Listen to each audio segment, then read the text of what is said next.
सभी को जय सिया राम। हम लोग रामचरितमानस के अयोध्या कांड का पाठ कर रहे हैं और दोहा संख्या 286 286 पर है। सिय पितु मातु स्नेह बस बिकल न सकी संभारी, धरनि सुता धीरज धरेउ समौ सुधरम विचारी। इसके पहले का जो एक प्रसंग था चौपाई के द्वारा कि उर उमगेउ अम्बुधि अनुरागु, भयो भूप मनु मनहु पयागु, सिय स्नेह बटु बाढ़त जोहा, तापर राम प्रेम शिशु सोहा। इस चौपाई को आप लोग खूब पढ़िए और खूब गुनिए, खाली पढ़िए नहीं खूब गुनिए, तो इसमें से बहुत सारे भाव निकल करके आप लोग को समझ आएंगे। और यहाँ पे जो वट वृक्ष है और प्रयाग, भौगोलिक स्थिति का मन में किस तरह से समावेश, और प्रयाग क्या है, वट वृक्ष क्या है, उसमें भगवान का प्रेम क्या है। म्यूट कर लीजिए जो कोई भी है। इन सबको अपने अपने भाव से खूब समझिएगा और आगे देखिएगा कि यही वट वृक्ष जो जिसमें राम का प्रेम शिशु रूप में दिख रहा है, सीता के द्वारा जनक जी को समझ आ रहा है जो ज्ञानी है। तो यहाँ पर ज्ञान और प्रेम का सामंजस्य दिखाया जा रहा है। ईश्वर को जानने के दो मार्ग होते हैं, एक ज्ञान मार्ग और एक भक्ति मार्ग। तो ज्ञान मार्ग में भी प्रेम की आवश्यकता है। ज्ञान मार्गी को प्रेम की आवश्यकता है, भक्ति मार्गी या प्रेम मार्गी को ज्ञान की आवश्यकता नहीं है। ज्ञान हो या न हो प्रेम हो जाएगा, पर ज्ञान हो तो प्रेम हो जाएगा इसकी गारंटी नहीं है। बहुधा प्रेम छूट जाता है। क्यों? क्योंकि ज्ञान के साथ धीरे से अहंकार आ जाता है, चुप्पे से। तो चुप्पे से यहाँ पर ज्ञान के साथ वैराग्य आता है। ज्ञान होता जाएगा, वैराग्य। तो रामचंद्र जी ज्ञान का स्वरूप है। तुलसीदास जी ने बहुत बार कहा ना कि कुटिया में ऐसे विराजमान है राम लक्ष्मण सीता, जैसे ज्ञान वैराग्य और भक्ति मूर्तिमान होकर के स्थापित है। तो इसको हमें दिमाग से हटने नहीं देना है। तुलसीदास जी जहां पर जो बात बता देते हैं वो इसलिए बता देते कि अब इसे दिमाग में बनाए रखना। तो अब जनक जी ज्ञानी है, तो ज्ञान को जब भक्ति की संगत मिलती है, कोई भक्ति की संगत ज्ञान को जब मिलती है, तो उसके भीतर भी प्रेम शिशु के रूप में उसके भी दर्शन होने लगते हैं उसको। तो ये सब आप लोग, अब हमने फॉर्मूला बता दिया है, अब अपने हिसाब से इनको समझते हुए चलिएगा।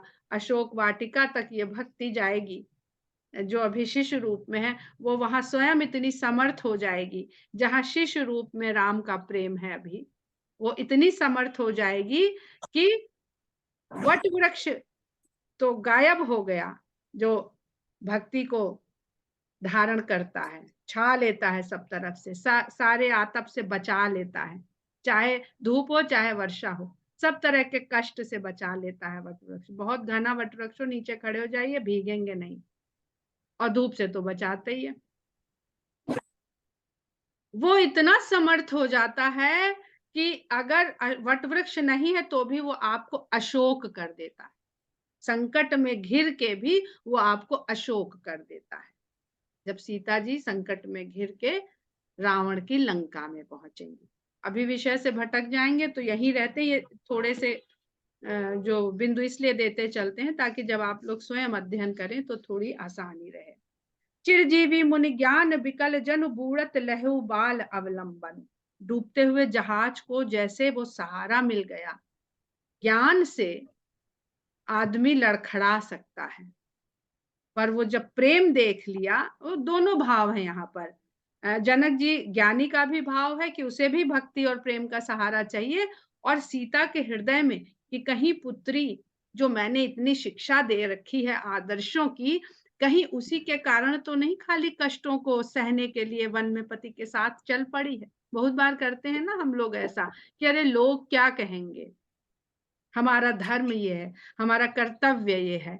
तो जब जनक जी ने जब सामने से देख लिया कि नहीं, उनकी पुत्री खाली धर्म और कर्तव्य के मार्ग में चलने के लिए नहीं पति के साथ चल पड़ी, वो तो है ही, पर उसके हृदय में राम का प्रेम, पति का अपने प्रेम भी वहां पर विद्यमान है। तो उनको जैसे डूबते को तिनके का सहारा मिला हुआ। मोह मगन मति नहीं विदेह की, महिमा सिय रघुबर स्नेह की। तो वो मोह में मगन हो गई उनकी बुद्धि। ये इस कारण नहीं है कि वो विदेह है, मोह में पड़ गए हैं। ये सीता और राम के प्रेम की, स्नेह की महिमा का प्रभाव है। सिय पितु मातु स्नेह बस बिकल न सकी संभारी। सीता माता पिता के इस प्रकार के स्नेह को पा करके व्याकुल हो गई, अपने को संभाल नहीं सकी। परंतु धरनि सुता धीरज धरे, धरती पुत्री ने धीरज धारण किया और समय के अनुसार धर्म का विचार किया। धरती पुत्री सिर्फ इसलिए नहीं कहते हैं कि सीता धरती से उत्पन्न हुई थी।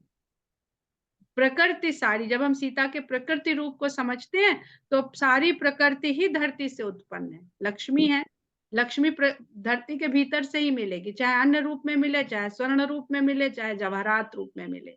हीरा, पन्ना, नीलम सब उसी से मिलता है, धरती से। पर जो उनका व्यक्तित्व है, जो चरित्र में उनके धीरज है, उस कारण भी वो धरती की पुत्री कहलाती हैं। तापस बेस जनक सिय देखी, भयो प्रेम परितोष विसेखी। अब जो मिथिलावासी थे, जब उन्होंने वैदेही को देखा तो विषाद में डूबे।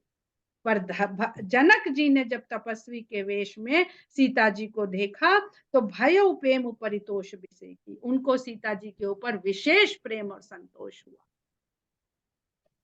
किस पिता को अपनी पुत्री को, जिसने महलों में ब्याहा हो और इस अवस्था में देखे कि वो तो रहने का भी ठिकाना नहीं, छप्पर जब कुटिया में छाया जाएगा तब रह पाएगी, किसको प्रेम और संतोष होगा? इसका मतलब है कि वो मोह में नहीं पड़े, ज्ञान अभी भी उनके भीतर विद्यमान है। जो अभी लगने लगा रहे पुत्री के प्रेम में हो गए, कैसे विदेह हैं जो पुत्री के प्रेम को देख करके मोह में पड़ गए। तो इसलिए तुलसीदास जी बता देते हैं कि विशेष प्रकार के प्रेम और संतोष को प्राप्त हुए। पुत्र पवित्र किए कुल दो, सुजस धवल जग कह सब को। कहते हैं कि हे पुत्री, तूने दोनों कुलों को पवित्र कर दिया है, तेरा सुंदर यश धवल जग कह सबको, उससे ही जगत उज्जवल हो रहा है। तेरे सुंदर यश के कारण ही ये जगत उज्जवल क्या होता है? प्रकाश, प्रकाश है तो उज्जवल है, नहीं तो सब श्यामल है। तो जब रामचंद्र जी सांवले हैं, जब हम उसको जान नहीं रहे तब वो श्यामल हैं, सांवले हैं। जब हम भक्ति के साथ उनसे जुड़ते हैं, सीता के साथ जुड़ते हैं, भक्ति, सीता भक्ति है, तो सब कुछ उज्जवल हो जाता है और वो जो श्यामल है वो भी दिखने लगते हैं। अंधेरे में काला नहीं दिखाई देगा, पर उजाले में काला खूब दिखाई देगा। जित सुरसर कीरति सरि तोरी, गवन कीन्ह विधि अंड करोरी। गंग अवन थल तीन बड़ेरे, एहि किए साधु समाज घने खलेरे। कहते हैं कि तेरी कीर्ति ने सब देव नदी गंगा जी की भी कीर्ति को पीछे छोड़ दिया है और ब्रह्मांड को तोड़ करके उससे भी आगे निकल गई है। गंगा हमारे ही ब्रह्मांड की नदी है, बस अनेक ब्रह्मांड हैं, पर गंगा जो है वो विष्णुपदी कहलाती है। विष्णु के चरणों के कारण उत्पत्ति हुई है उसकी, फिर ब्रह्मा जी ने अपने कमंडल में उसको संभाला है। ये सब बुद्धि, दिमाग, भक्ति, ज्ञान, अध्यात्म ये भी समझते चलिए गंगा के रूप में। ब्रह्मा जी ने अपने कमंडल में संभाला है क्योंकि वो सृष्टि करने वाले हैं, तो सृष्टि से करने वाले को भक्ति उसके पास होनी चाहिए। फिर उन्होंने उसको स्वर्ग में उतारा है कि हाँ, स्वर्ग के लोगों के लिए ये गंगा यहाँ उतारी जा सकती है, यहाँ इसका रहना उत्तम है। फिर स्वर्ग से वो शिव की जटाओं पे आती है, शिव की जटाओं से वो धरती वासियों को निर्मल और पवित्र करने आती है। गंगा की कथा जब तक ब्रह्मा के पास है सीमित है, स्वर्ग में आई सब अच्छे विचारों वाले लोग हैं, किसी का भला नहीं करना चाहते, देवता लोग रहते हैं जो सदा सबका कल्याण करना चाहते हैं। उस कल्याण की शक्ति के लिए उन्हें शक्ति चाहिए होती है, इसलिए देवी देवता और भक्त का संबंध चलता है। हम पूजा करेंगे, आप हमें फल देंगे। हम पूजा करेंगे, आप हमें फल देंगे। ये देवी देवता का संबंध है। भगवान की कृपा इसलिए अहेतुक और अकारण कहलाती है। आप पूजा करें या ना करें, वो कृपा करेंगे। इसलिए भगवान की कृपा को प्लीज म्यूट कर लीजिए। इसलिए भगवान की कृपा को अहेतुक कहते हैं। तो वहां से वो धरती पर आती, तो जब शंकर जी उसको धारण करते हैं, तो जो कथा रूपी हम लोग शुरू से पढ़ रहे हैं ना, शिव जी गंगा के रूप में निर्मल कथा को प्रवाहित कर रहे हैं। तो शंकर ने धारण किया अपने शीश पर। जो लोग वहां गए होंगे उन्होंने ये सुना होगा कि कथा को सुना और कान से सुना, इस कान से इस कान से निकाल दिया और भैया चल दिए, ऐसे नहीं, धारण करना शिव की बात, यानी उसको विचार के रूप में रोकना भी है थोड़ी देर। रोकने के बाद अब बालकांड जब फिर से पढ़ेंगे तो इस बात को फिर से समझाएंगे, नहीं तो विषय से दूर हो जाएंगे। तो कहते हैं कि गंगा ने तो धरती पर आकर 3 ही बड़े तीर्थ बनाए, हरिद्वार, प्रयाग और गंगा सागर। ये भी मनुष्य के जीवन की 3 अवस्थाएं हैं कि किस प्रकार प्रयाग में तीनों श्रेणियां हैं, जो सब यहाँ पर जानते हैं। खुद भी लोग इस पे बोल चुके हैं कि इंगला, पिंगला और सुषुम्ना, इनका संगम प्रयाग कहलाता है। और हरिद्वार जहाँ पे भगवान के द्वार से जब वो निकलती है, धरती पर आती है, और गंगा सागर जब वो जीव रूपी आत्मा परमात्मा में विलीन हो जाती है, ये गंगा सागर का तात्पर्य है। तो इन तीनों स्थानों पर बोध बना रहता है कि भगवान क्या है, जीव क्या है, ब्रह्म क्या है। लेकिन यही कि ये साधु, तुम्हारी जो ये कीर्ति है, इसने तो पूरे समाज में न जाने कितने साधुओं के, संतों के समाज को अनगिनत है, जहां पर तुम्हारा ये यश रूपी कीर्ति सबको पवित्र कर रही है। पितु कहे सत्य स्नेह सुबानी, सी सकुच महु मनु समानी।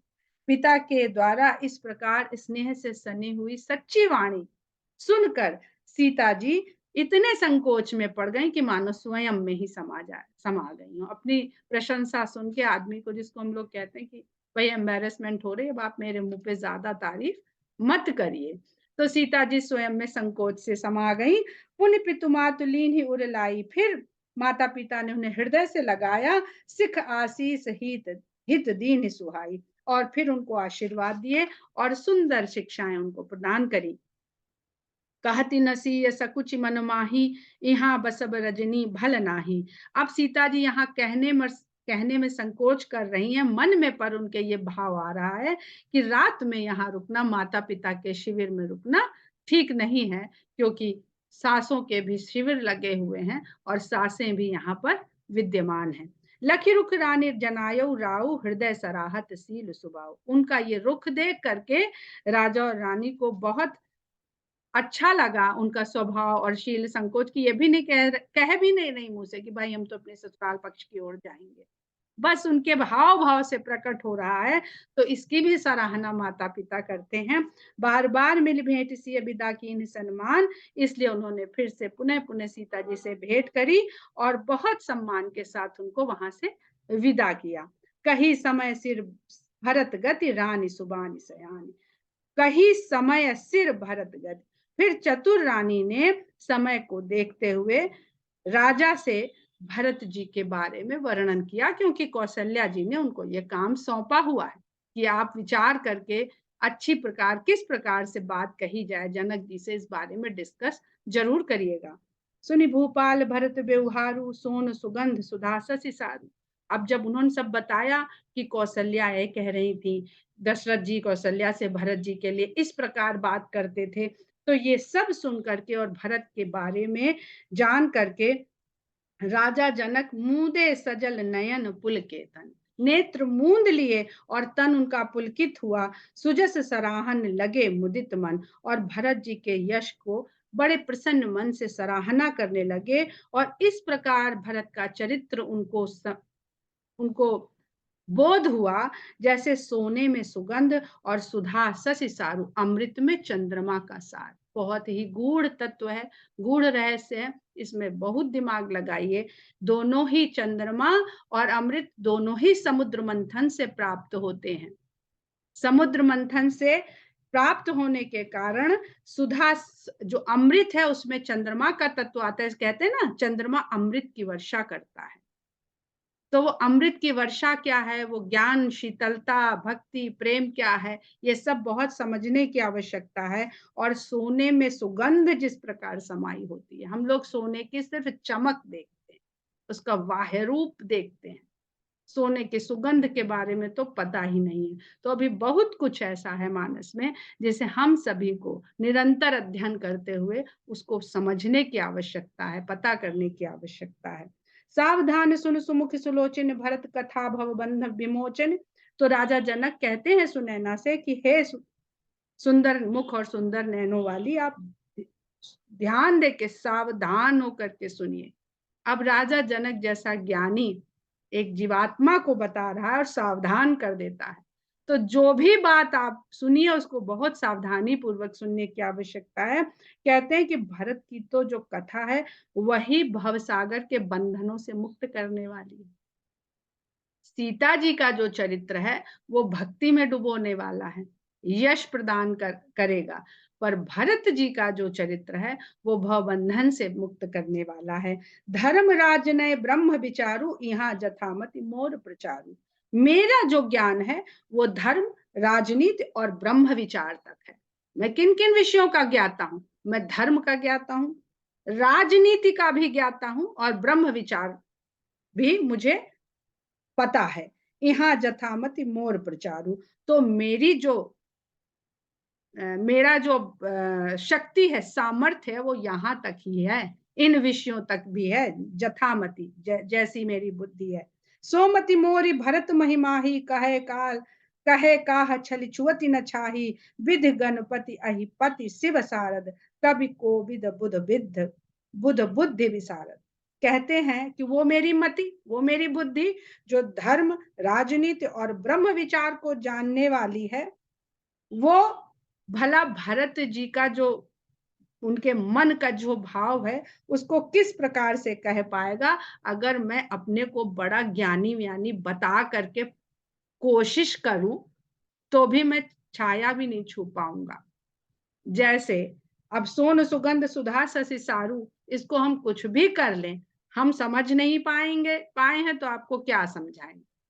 तो जनक जी वही कह रहे हैं कि मेरी तो गति, हाँ, धर्म का कोई भी विषय होगा, ब्रह्म का विषय होगा और राजनीति का विषय होगा, वहां मैं बढ़िया व्याख्या कर दूंगा।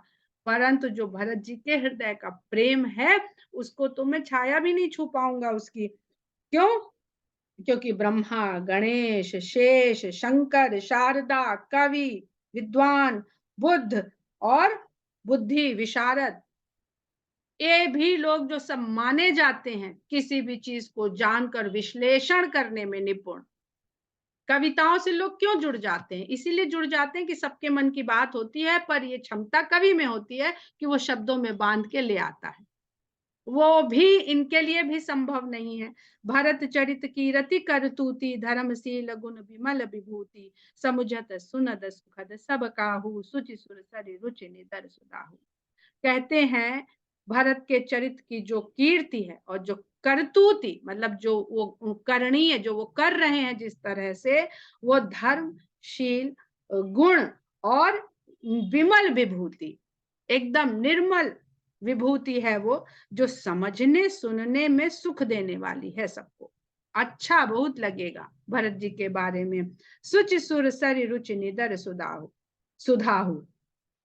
परंतु पवित्रता में और स्वाद में, सुचि पवित्रता, शुचिता में वो गंगा जी को, और रुचिता में, रुचि जो हमें रुचता है, बढ़िया भोजन करते हैं तो बड़ा रुचता है, सुस्वाद है, उसमें वो उसका भी पीछे छोड़ने वाले हैं। भरत जी का जो चरित्र है, जो कीर्ति है, जो यश है। निर्वधि गुण निरुपम पुरुष, भरत भरत समजान। बहुत अच्छा दोहा है। कहे सुमेरु की शेर सम, कवि कुल मति सुखचान। भरत जी के जो गुण हैं वो निर्वधि, जिनकी कोई सीमा नहीं, कोई अवधि नहीं है कि कहां तक उनका बखान किया जाए, और उपमा भी कोई नहीं है जिससे हम उनके व्यवहार को, प्रेम को, चरित्र को बता सके, भरत के प्रकार खाली भरत ही है। भरत की तरह अगर कोई है तो वो केवल भरत है। वो रामचंद्र जी हनुमान जी से कहते हैं ना, तुम मम प्रिय भरत ही सम भाई। तो सीमा है वो हर चीज की, प्रेम की, समर्पण की। तो अगर किसी और की उपमा देनी है तब तो भरत जी को कह पा रहे हैं, पर राम कह पा रहे हैं। कोई दूसरा जनक जी भरत जी को किस तरह का बताएं, क्योंकि भरत जी के गुण तो राम से भी बहुत आगे हैं। अगर राम ज्ञान है, लक्ष्मण वैराग्य है, भरत प्रेम है, और शत्रुघ्न जहाँ कोई संशय नहीं है, कोई शंका नहीं, विश्वास है, निर्भयता है। शत्रु का दमन करने के लिए निर्भयता चाहिए। डरपोक व्यक्ति किस तरह से शत्रु को हनन करेगा? तो निर्भयता कहाँ होती है? जहां प्रेम, पूरे विश्वास के साथ प्रेम है।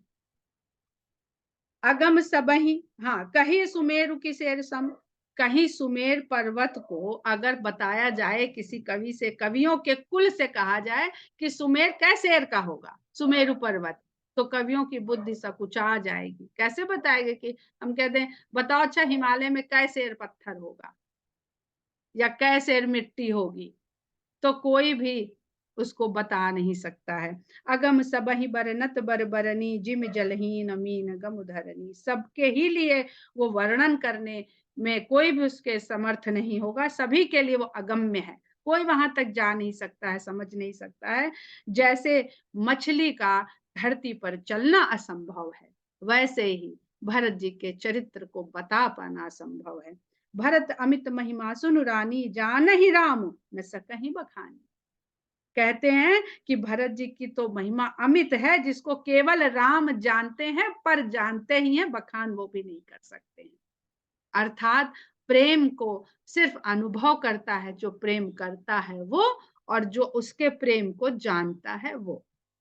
न करने वाला बता सकता है कि हम कितना प्यार करते हैं, और ना तो जिसको किया जा रहा है वो, ना वो जानता है। एक मेरी छोटा सा मुक्तक था कि रोज पूछते हैं कितना है हमसे, क्या पहली लाइन कुछ थी याद नहीं आ रही, लोग पूछते हैं कितना है हमसे, ऐसे बनियों से प्यार कौन करे। न वो तराजू है, न बाट बाजार में अनमोल चीजों का व्यापार कौन करे। रोज पूछते हैं कितना है हमसे, ऐसे बनियों से प्यार कौन करे। तो प्रेम जो है, बनिया यहाँ जो तोल मोल नाप तोल के, भाई उन्होंने हमारे यहाँ शादी में 1100 दिया था, 1100 तो देना बनता है, तो वो कहेगा हमने 1100 10 साल बाद दिया था, बताओ तब से महंगाई कितनी बढ़ गई, और अभी भी वो 1100 ही हमारे यहाँ दे गए। ऐसे ही चलता है ना प्रेम का व्यापार संसार में। तो बरनि सप्रेम भरत अनुभाऊ, तियजिय की रुचि लखी कहराऊ, बहु रही लखन भरत बन जाही, सब कर भल सबके मन माही। इस प्रकार भरत जी के भावना का और प्रेम का वर्णन करते हुए, और तियजिय की रुचि, पत्नी के हृदय की रुचि को देखते समझते हुए राजा कहते हैं। कितने सुंदर शब्द है, तियजिय की रुचि लखी कहराऊ। कहते हैं बहुरी ही लखन भरत बन जाए, लक्ष्मण भरत के स्थान पर वन को चले जाएं, सब कर भल सबके मनमाए। मुझे लगता है इसमें सबका भला भी है और सबको अच्छा भी लगेगा। देवी परंतु भरत रघुबर की प्रीत प्रतीत जाई नहीं तर की। कहते हैं लेकिन हे देवी, जो भरत और राम की परस्पर प्रीति है उसको समझा जाना नहीं जा सकता है। भरत अवधि स्नेह ममता की, यद्यपि राम सीम समता की। यदि यद्यपि राम समानता की सीमा है, राम न कहेंगे कि लक्ष्मण चले जाएं, भरत चले जाएं, कि भरत चले आए लक्ष्मण चले जाएं, उनके लिए सब समान है। उनके मन में नहीं कि वो लक्ष्मण को ज्यादा प्यार करते हैं इसलिए लक्ष्मण को साथ ले जाएंगे और भरत को नहीं ले जाएंगे, या भरत को ज्यादा प्यार करते हैं तो कहेंगे कि भरत तो प्राण त्याग देंगे, तो चलो भाई भरत को ले लेते हैं, लक्ष्मण को छोड़ देते हैं।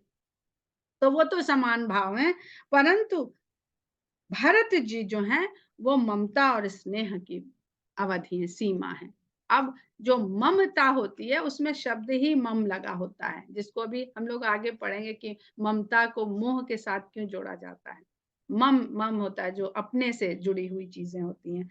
परमारथ स्वार्थ सुख सारे, भरत न सपने हूँ मनहु निहारे। भरत जी तो सपने में भी न परमार्थ को जानते हैं न स्वार्थ को जानते हैं, और सिर्फ राम के प्रति अपने प्रेम भाव को जानते हैं। साधन सिद्ध राम पगने हूँ, मोहि लखी परत भरत मत एहू। मुझे तो भरत का मत केवल इसमें दिखाई पड़ता है कि उनको तो राम के चरणों में प्रेम ही उनकी साधना है और उनकी सिद्धि है। उनकी साधना भी राम के चरण प्रेम, उनकी सिद्धि भी राम के चरण प्रेम, और इसके अलावा मुझे तो भरत की कोई गति नहीं दिखाई। अब क्यों देख पा रहे हैं जनक जी ये? क्योंकि वो ज्ञानी है, वैरागी हैं। भोरे हूँ भरत न पेल ही, मनसहु राम रजाई, करिय न सोच स्नेह बस, कहु भूप बिल खाई।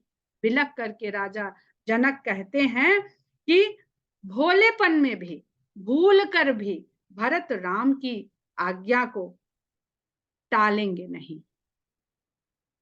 वो जो कह देंगे वही मुझे तो लगता है करेंगे।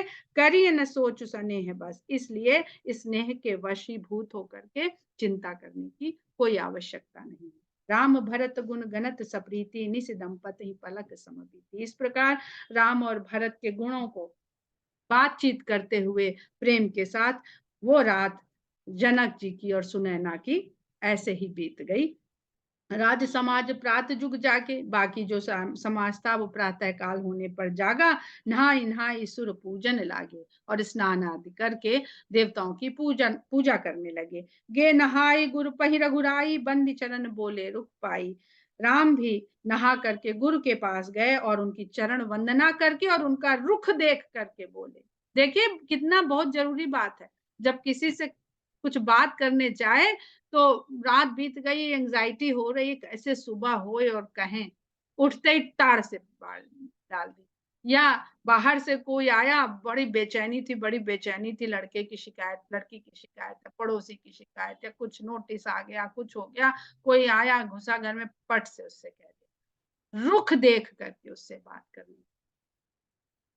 नाथ भरतपुर जन महतारी, शोक विकल बनवास दुखारी। कहते हैं हे स्वामी भरत, नगर के वासी और माताएं शोक में व्याकुल बनवास के दुखों को सह रहे हैं। सहित समाज राव मिथिलेशु, बहुत दिवस बरसात कलेशु। इनके साथ साथ अब तो मिथिला का भी समाज राजा के साथ यहाँ आ गया है, और बहुत दिन बीत गए हैं, वो वन के क्लेश को सहते हुए यहाँ पर रह रहा है। उचित होई सोई कीजिए नाथा, हित सब ही कर रौरे हाथा। तो कहते हैं अब सबका हित आपके ही हाथ में है, जो उचित हो वो करिए, आज्ञा दीजिए वो किया जाए। कह रहे होंगे ये तो हम इनकी खान पान की व्यवस्था ही में लगा रहता है सारा वन समाज, जिस कार्य के लिए आए हैं वो पता नहीं कब कर पाएंगे। अस कही अति सकुचे रघुराऊ, मुनि पुल के लखीसील स्वभाव। ये कहते कहते राम संकोच में पड़ गए, बहुत संकोच के साथ गुरु से ये कहते हैं। मुनि उनका ये स्वभाव देख करके कि कोई बात, एक तो राम कहते नहीं है, राम बहुत कम जगह कुछ कहते हैं किसी को, जब कहते हैं तो बहुत संकोच के साथ कहते हैं। तो ये देख करके मुनि बड़े पुलकित हुए। तुम बिनु राम सकल सुख साजा, नरक सरिस दुह राज समाजा। तो कहते हैं कि हे राम, तुम्हारे बिना ये जो दोनों समाज की तुम बात कर रहे हो कि बड़े क्लेश में हैं, वन में रहते हुए कष्ट सह रहे हैं, इन दोनों ही समाज को तुम्हारे बिना सब नरक के समान ही। नरक सरिस दुह राज समाजा, प्राण प्राण के जीव सुख के सुख राम। बहुत सुंदर दोहा है, मुझे बहुत पसंद है ये दोहा। प्राण प्राण के जीव के जीव सुख के सुख राम, तुम तज तात सुहात ग्रह, जिन्हई तिन्हई विधि बाम। हे राम, तुम तो प्राणों के प्राण हो, और इस जीव के जीवन तुम ही हो। इस जीव जिससे हम लोग जीते हैं, उसका जो जीव है वो तुम। यहाँ पे ब्रह्म की चेतना का विश्लेषण हो रहा है, और सुख के सुख तुम ही हो। तुम्हें छोड़ करके जिसको घर सुहा रहा हो, निश्चय ही उसके विधाता प्रतिकूल है, बाएं हैं। यहीं पर आज का प्रसंग हम लोग रोकते हैं। बहुत ही सुंदर प्रसंग है, जितना पढ़िए उतना ही आनंद आता है। जय सिया राम।